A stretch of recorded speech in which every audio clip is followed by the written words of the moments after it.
Kalau ngeritik itu sambil jalan aja, itu bukan pekerjaan utama. Saya bukan kritikus, bukan politisi. Bukan kritikus permanen ya? Bukan buzzer, bukan... Tapi SJW? Bukan juga. SJW kan sobat Joko Widodo ya. Bukan.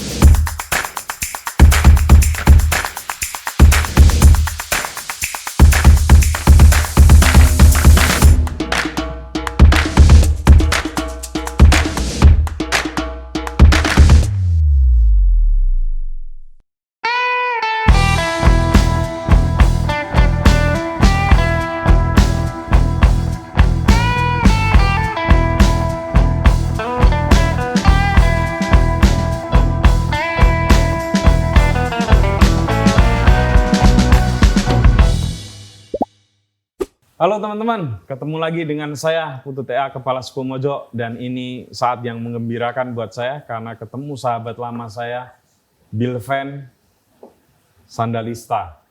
Tapi nama aslinya tentu bukan Bilven Sandalista. Saya tahu nama aslinya, tapi Bilven nggak akan bahagia kalau saya sebut nama aslinya. Halo Ven. Halo. Apa kabar? Ya, kamu kok awet muda ya Ven ya? Ya gitulah, banyak minum air putih, banyak baca-baca buku kiri. Bilven ini aktivis yang awet sampai sekarang, kayaknya hampir semua presiden dia kritisi. Kecuali SBY ya? Presiden Kuba.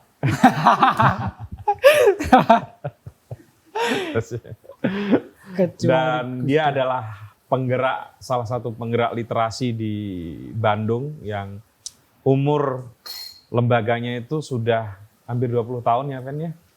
Hampir 20 tahun, 2004. 2004 ya, saya kebetulan ikut. Memprovokasi. Iyalah. Waktu mendirikan. Dan awalnya adalah toko buku, ya, kemudian sekarang kemudian beralih menjadi penerbit. Bisa ceritain nggak Bilven, kenapa dulu Ultimus dari toko buku menjadi penerbit?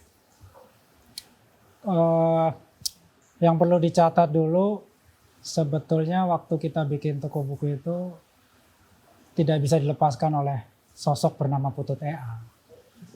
Karena kita bikin toko itu idenya memang berkembang setelah kedatangan beliau ke Bandung gitu. Jadi itu nggak bisa dilepaskan sebetulnya Putu TA dengan pendirian Ultimus itu. Nah, toko buku sendiri 2004 berdiri, kira-kira setahun atau 2 tahun mungkin ya, 2 tahun berjalan, kita memutuskan untuk kayaknya nggak bisa bertahan hanya dengan toko buku saja gitu. Jadi kita bermetamorfosis gitu menjadi penerbit buku. Karena waktu itu kita lihat ya, kan kita punya konsep toko buku itu berbasis komunitas gitu. Betul. Nah kalau kita hanya toko buku saja itu komunitasnya hanya di tingkat lokal saja, mungkin hanya di Bandung saja. Kita bikin acara sebanyak mungkin gitu, itu tetap orang hanya ngumpul di toko buku saja gitu. Nah tapi kalau kita bermetamorfosis menjadi penerbit gitu, kita menerbitkan buku. Nah buku-buku kita bisa dibicarakan atau dibahas, diluncurin, dibikin acara di berbagai komunitas yang lain gitu. Jadi bisa lebih meluas gitu. Jadi itu alasan pertamanya kenapa kita bermetamorfosis. Alasan yang kedua, kira-kira tahun 2006 itu kita menilai toko buku itu tidak bisa hidup, tidak bisa bertahan gitu. Karena pada saat itu ya 2006, yang sebelumnya suplai buku-buku itu banyak, tapi pada tahun itu tiba-tiba drastis berkurang gitu. Yeah. Jadi nggak mungkin kita hanya ngandalin toko buku saja gitu. Suplai berkurang, buku baru berkurang. Itu banyak faktor ya. 2006 itu banyak faktor, tapi faktor terbesar itu karena gempa Jogja saya kira. Setelah gempa Jogja itu penerbit Jogja banyak yang berhenti menerbitkan buku. Jadi suplai terbesar kita 70% dari Jogja ya tiba-tiba berkurang. Dan banyak penerbit yang bangkrut, Bilven. Nah ya, bangkrut, nggak ada buku baru ya, nggak ada suplai baru. orang mungkin ke toko buku kan mencari buku baru gitu, jadi mungkin menjadi sepi jadinya gitu. Jadi kita memberanikan diri menerbitkan buku yang belum pernah kita lakukan sebelumnya. Nah, Bilven ini memang aktivis ya dia. Dia adalah junior saya di LMND dan dia bukan dari kampus sembarangan. Dia S1-nya STT Telkom, S2-nya ITB.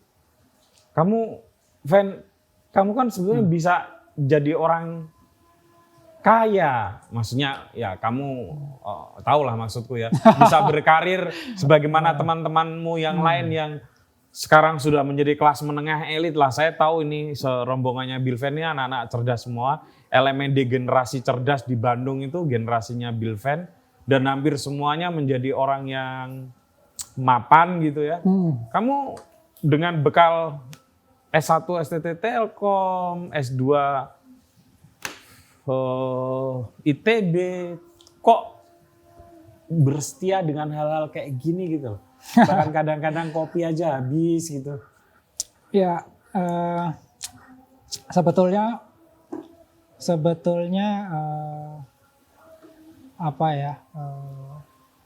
Kenapa saya bertahan dengan apa yang kami rintis gitu ya? Itu memang ada juga pengaruhnya dari kuliah juga gitu. Maksud saya ilmu-ilmu yang saya dapat di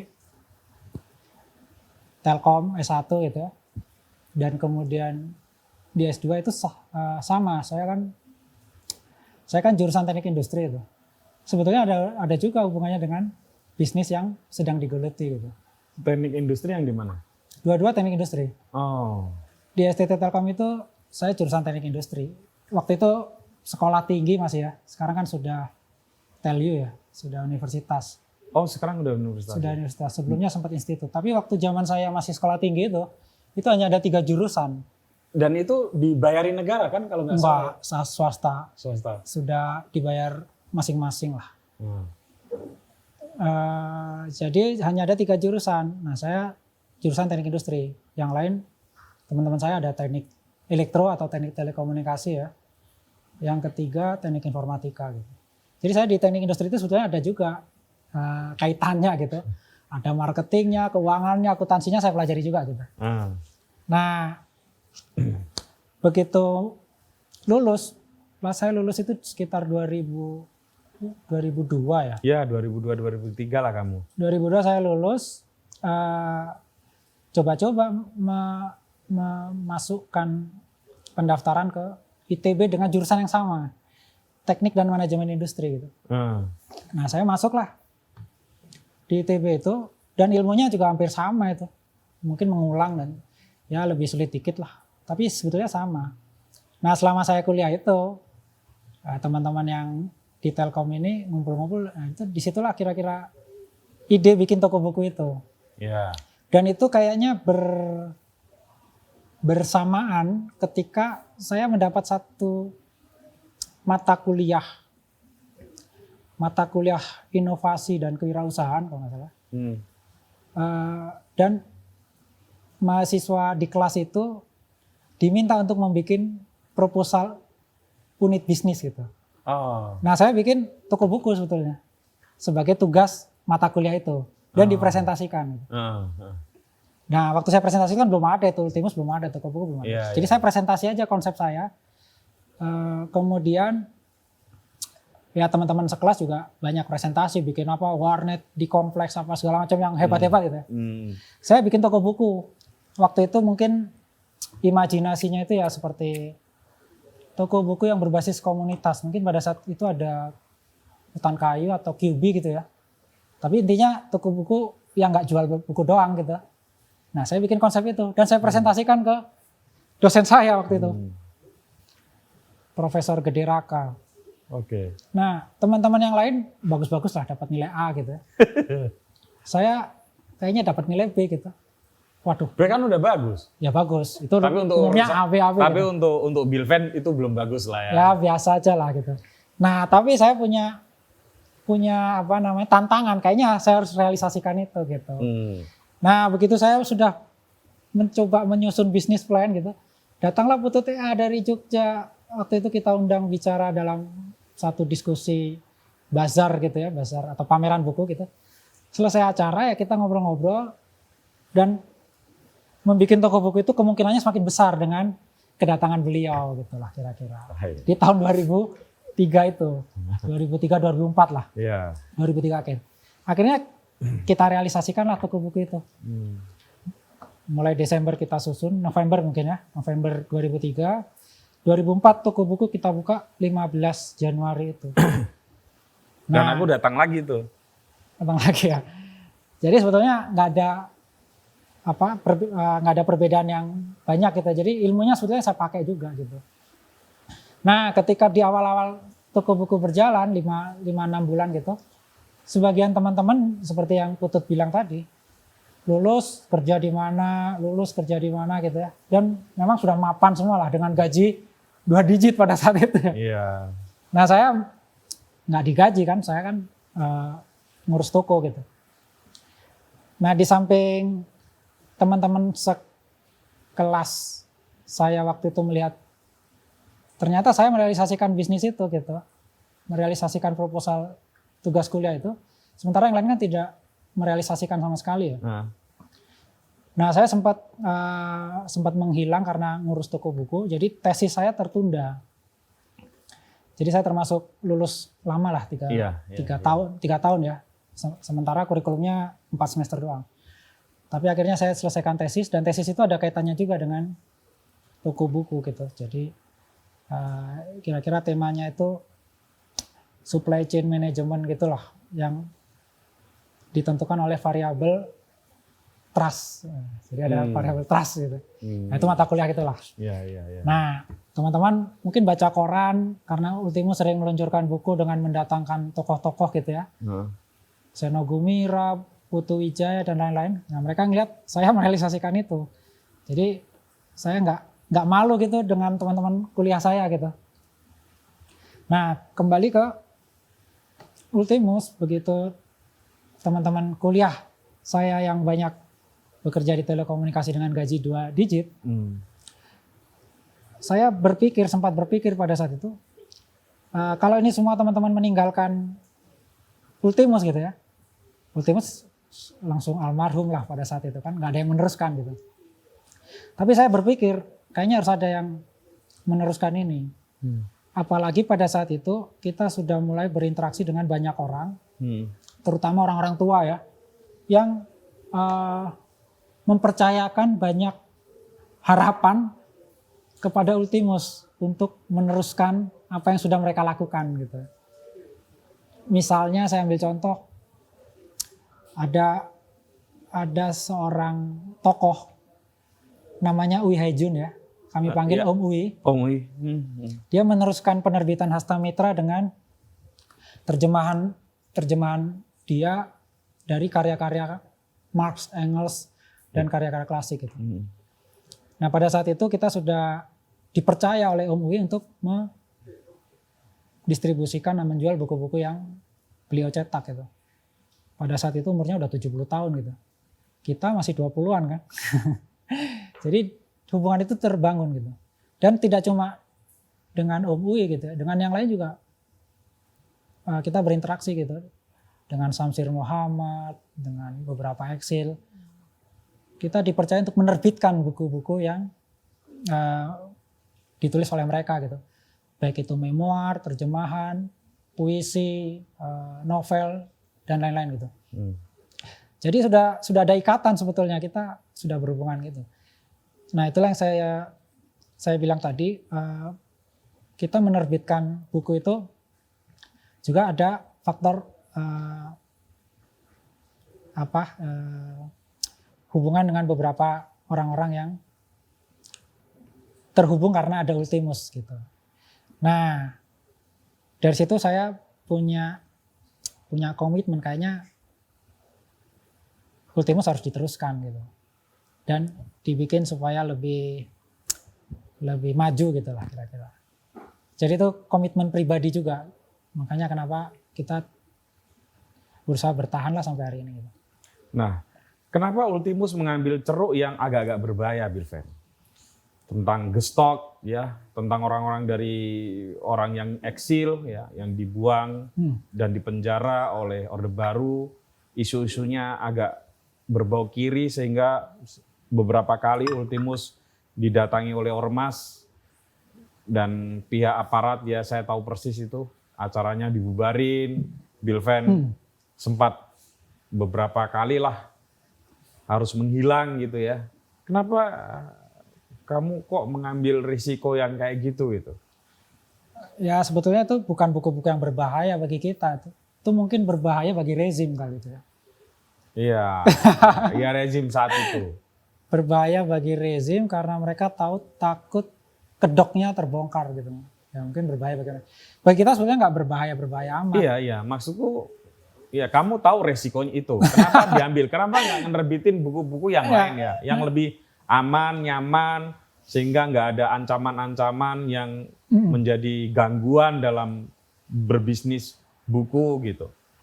Oke, kan saya juga dapat mata kuliah pemasaran ya, segmen pasar dan seterusnya gitu ya. Jadi saya melihat tidak banyak penerbit-penerbit yang mau atau mampu gitu menerbitkan buku-buku seperti ini gitu. Selain itu juga ada satu segmen pasar, ceruk pasar yang mungkin nggak besar, kecil, tapi harus dipenuhi kebutuhan buku-bukunya gitu. Nah, dari timbang menimbang itu saya pikir ya memang harus ada penerbit yang menerbitkan buku-buku sejenis itu gitu. Buku-buku yang menerbitkan sejenis itu. Kalau dilihat naskah-naskah yang masuk gitu ya, saya lihat, saya baca, saya edit juga gitu. Saya lihat memang naskah ini tidak mungkin diterbitkan oleh penerbit-penerbit yang ada gitu ya. Faktor pertama mungkin tidak laku karena ini yang nulis bukan tokoh gitu, tidak laku gitu. Ini siapa yang nulis gitu? Itu pertama. Jadi nggak dianggap buku yang akan layak jual oleh penerbit-penerbit besar lain gitu. Yang kedua, mereka kebanyakan juga takut dengan tema. Ya. 2000-an itu pada takut lah tema. Gramedia, KPG menerbitkan buku-buku misalnya memoir gitu, atau tentang G30S. Begitu didatangin ormas, mereka langsung menurunkan buku-bukunya. Gitu. Jadi ada ketakutan seperti itu. Jadi alasan kedua belum tentu berani. Gitu. Nah, alasan yang ketiga, kita itu masih kekurangan wacana atau data-data atau informasi yang objektif terhadap sejarah kelam waktu itu gitu.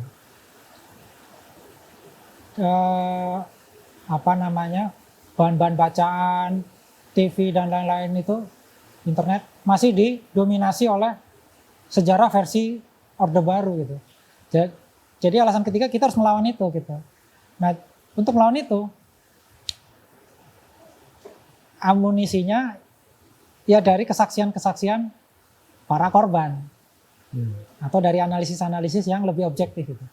Nah, itu harus kita perbanyak gitu. Jadi alasan ketiga ada yang harus kita lawan gitu. Narasi-narasi Orde Baru harus kita lawan. Kok kamu concern banget sih di tema-tema terutama di soal gestok ya, Bilven? Ya mungkin sebabnya ya saya banyak berinteraksi dengan banyak orang-orang tua nih ya, yang bekas aktivis dulu atau bekas tokoh-tokoh pada saat dulu. Saya beberapa kali interaksi. Mungkin dari interaksi itu ada sedikit lah terpengaruh gitu. Tapi yang paling besar sebetulnya saya membaca gitu. Karena saya membaca, saya jadi tahu yang ini yang benar, yang ini yang salah. Nah kita harus memperjuangkan yang benar dong gitu. Iya. Nah ini yang salah masa kita biarkan. Nah harus ada ini, dan saya lihat tidak banyak orang yang mengambil jalan itu. Dia sudah tahu ini salah tapi kok nggak berani bersuara nih gitu. Nah saya harus memberanikan diri untuk Ya, kita harus bersuara gitu. Tapi kamu tahu resikonya. Ya resiko pasti ada lah, kita tahu lah. Ya pernah beberapa kali juga mendapatkan intimidasi itu ya udah biasa lah, itu resiko lah. Tapi jangankan melakukan hal seperti ini gitu. Kita jalan saja bisa ditabrak mobil kan. Jadi semua hal pasti ada resikonya gitu. Kita diam saja tiba-tiba gempa bumi, tiba-tiba kena COVID misalnya, semua pasti ada resiko. Ya, ya. Dari keluarga misalnya, ada nggak sih kekhawatiran, kok kamu menggeluti isu ini sih, Bilven gitu? Udahlah kerja yang bener aja gitu. Ya mungkin atau awal-awal ada gitu ya kekhawatiran ngapain jualan buku, cetak buku. Mungkin awal-awal ada. Tapi setelah jalan beberapa tahun, ya mereka mempercayakan saja gitu. Mempercayakan apa yang saya lakukan ya pasti sesuatu yang baik lah gitu. Memang awal-awal aja mungkin agak ragu gitu. Tapi sekarang ya sudah dibebaskan aja gitu.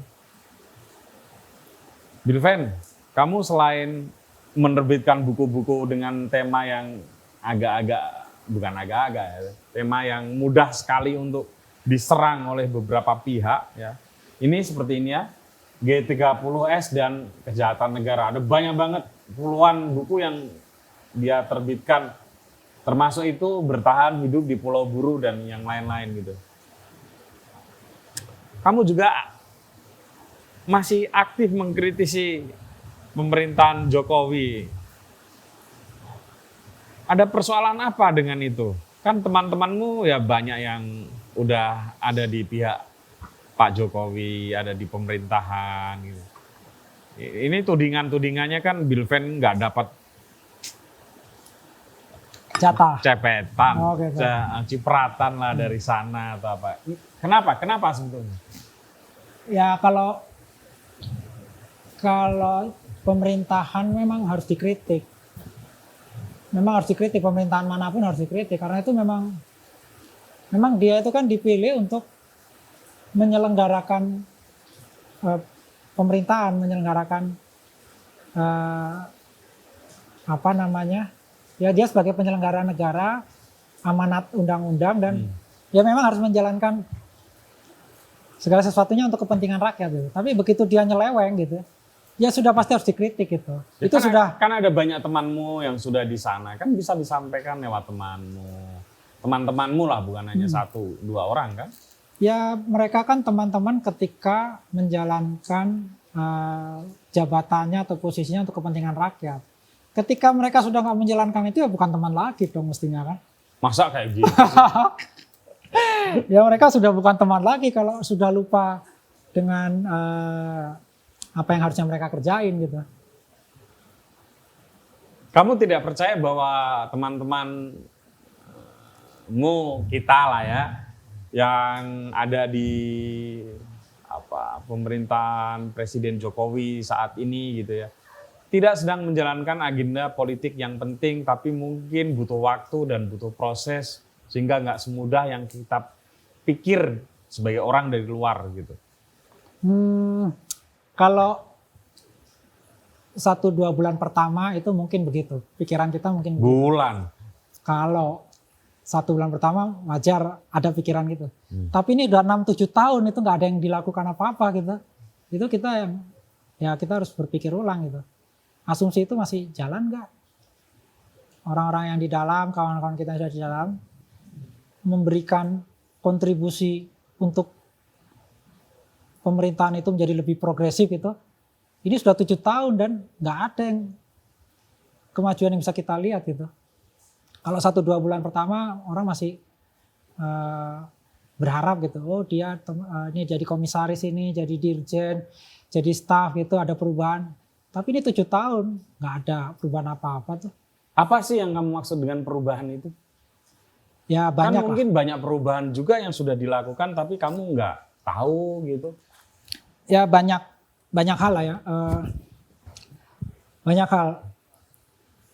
Yang paling keras, yang paling kena gitu di pikiran kita itu pemerintahan yang baru ini, bukan baru ya, pemerintahan yang 2 periode ini, itu sudah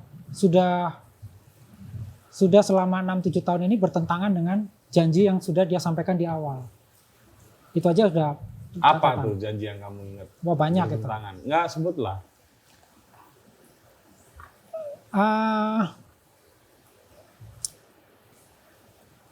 Ada banyak ya. Nawacita. Ya di Nawacita itu banyak lah ya. Tapi yang paling jelas dan itu masih memakan korban itu konflik-konflik antara negara dengan rakyat itu tidak terselesaikan dan memakan korban tewas banyak. Itu tidak diselesaikan. Apa tuh konflik agraria itu? Agraria. Berapa petani yang dikriminalisasi, berapa puluh yang meninggal, berapa puluh yang ditangkap ini. Itu konflik agraria dan itu nggak diselesaikan. Ditutupi dengan bagi-bagi sertifikat di tempat lain. Tapi konflik agraria yang memakan korban tewas ini itu berlangsung terus. Itu adalah efek dari kebijakan pencaplokan lahan gitu. Yang terjadi di era ini juga. Mungkin kelanjutan era sebelumnya ya. Tapi di era ini itu berlangsung. Entah itu infrastruktur, entah itu izin-izin tambang baru, entah itu ya banyaklah buka-buka hutan untuk tambang dan sebagainya dan sebagainya. Itu paling jelas. Konflik agraria. Yang kedua, kebijakan represi di Papua. Itu sampai sekarang gitu. Pengungsi di Duga itu 200-an orang itu mati karena kelaparan. Ya itu nggak diselesaikan dan pendekatannya masih sama juga, kekerasan gitu. Itu Papua. Untuk sektor lain misalnya buruh gitu.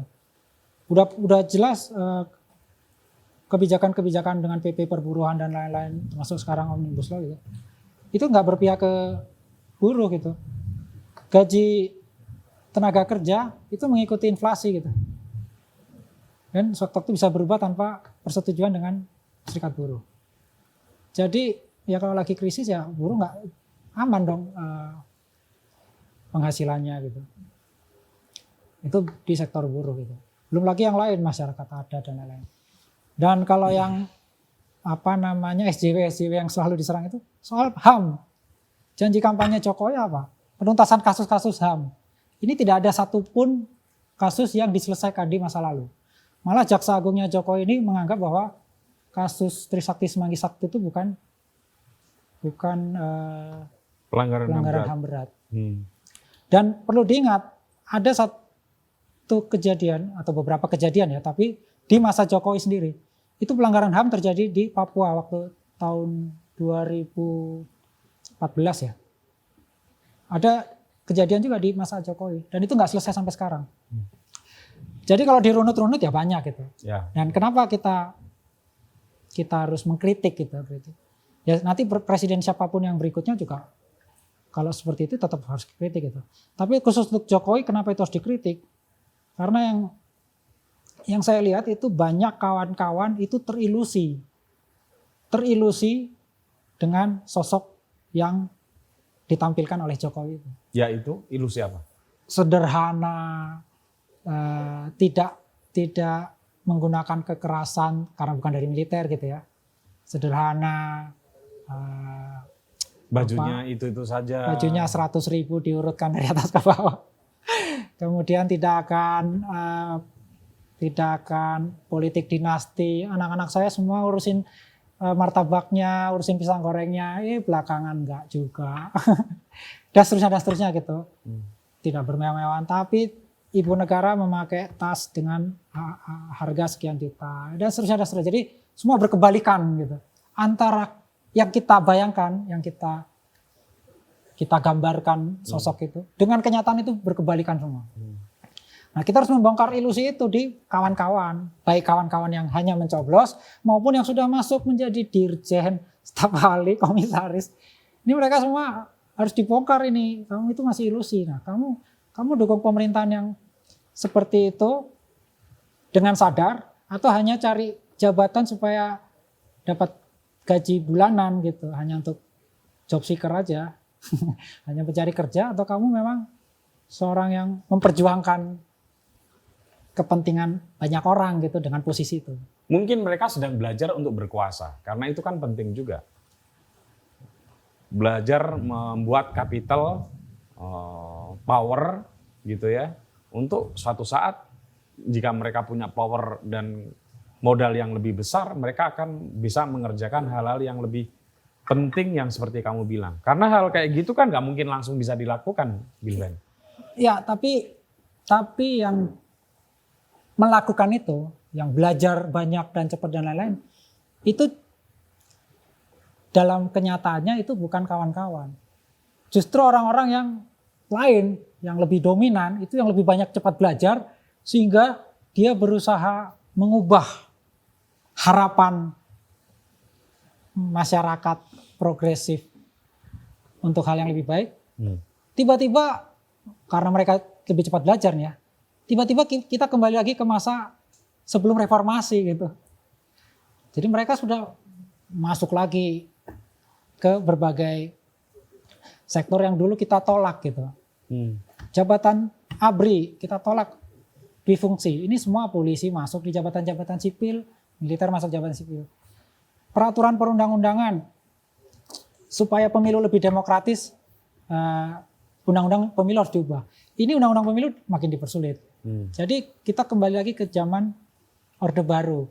Jadi yang banyak belajar untuk mengubah dari reformasi menjadi kembali ke zaman sebelum reformasi, yang banyak belajar justru orang-orang yang tidak pro rakyat.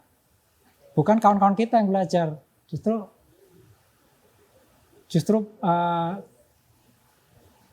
pihak penguasa yang tidak berpihak ke rakyat. Gitu. Bukan orang yang pro reformasi yang cepat belajar. Orang yang pro Orde Baru yang cepat belajar. Terakhir nih, Ven. KPK itu yang paling jelas juga. Karena kamu mau ada acara ini, walaupun Bilven ini aktivis dan ini, tapi jadwalnya padat banget ini. Bicara di mana-mana, ngasih kursus politik di mana. Bilven, kamu nggak bosen apa ngurusin kayak gini melulu, politik-politikan kayak gini, ngeritik-ngeritik terus gitu, nerbitin buku juga kayak gini? Kalau ngeritik itu sambil jalan aja, itu bukan pekerjaan utama. Saya bukan kritikus, bukan politisi. Bukan kritikus permanen ya? Bukan buzzer, bukan... Tapi SJW? Bukan juga. SJW kan sobat Joko Widodo ya. Bukan juga. Pekerjaan utama saya harus nerbitin buku sebanyak-banyaknya selagi masih Oh berarti nge-tweet, memprovokasi dalam tanda kutip, membongkar arsip-arsip lama lalu diunggah lagi, itu kerjaan iseng lah. Iseng aja itu pekerjaan kesekian lah. Pekerjaan utama saya harus semakin banyak memproduksi judul-judul baru yang saya edit, kumpulin dan seterusnya. Buku-buku itu yang harus segera terbit, itu kerjaan utama saya sebenarnya. Dan buku-buku itu kamu yakin itu akan bisa mengubah banyak hal dengan menerbitkan buku? Tidak terlalu optimis ya, karena ya negaranya udah begini, negaranya sudah nggak mau berubah. Jadi ya ini ya hanya harapan yang kecil gitu ya, tapi masih ada harapan gitu. Walaupun kecil. Artinya kamu tetap punya harapan untuk Indonesia? Masih ada harapan. Kita tetap optimis. Walaupun nanti pemilu 2024 kayaknya presidennya juga tidak akan banyak berubah? Ya kita kembali golput lagi kalau seperti itu. Walaupun golput juga nggak menyelesaikan masalah? Tuh, kalau punya nyoblos menyelesaikan masalah memang. Memangnya nyoblos menyelesaikan masalah? Berarti karena sama-sama tidak menyelesaikan masalah, di hari H pencoblosan sebaiknya kita tidur saja.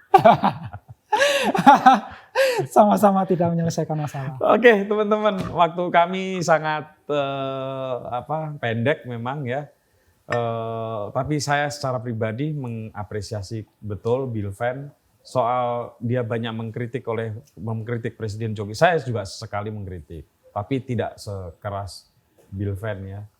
Tapi yang harus saya apresiasi dari Bilven adalah kerja-kerja kebudayaannya, kerja-kerja literasinya, hampir 20 tahun, terutama buku-buku yang nyaris tidak bisa diterbitkan oleh penerbit-penerbit yang sudah mapan. dengan segala resikonya, tadi ada resiko-resiko kekerasan, tapi juga ada resiko yang lain, yaitu resiko buku-buku tersebut tidak didistribusikan dengan baik ya.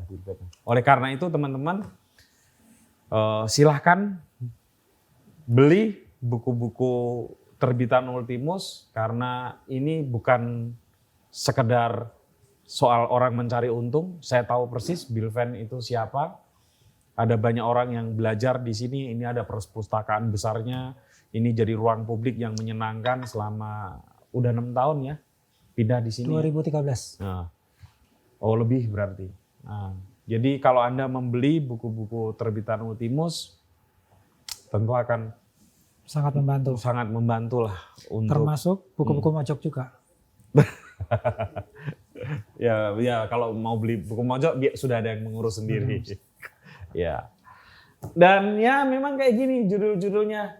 Tapi ilmunya perspektifnya menarik dan tidak banyak atau belum banyak diketahui oleh publik. Dan semoga Bilven, saya tidak tahu ya harus mengucapkan apa kepada kamu.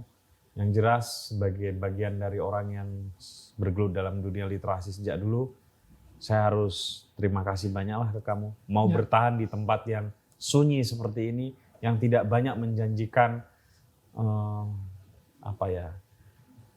keuangan yang cukup gitu. Ya, Thanks bro. sama-sama jaga kesehatan. Ya. Karena tadi saya lihat minum obat banyak. Obat satu aja. Oke, gitu teman-teman. Sampai ketemu lagi. Dan teman-teman yang di Bandung bisa mampir di alamatnya di mana nih tadi? Di Kompleks Cikutra Baru. Cikutra Baru. Intel jangan masuk. Boleh masuk tapi bayar. Oke, sampai ketemu lagi dengan tamu saya selanjutnya.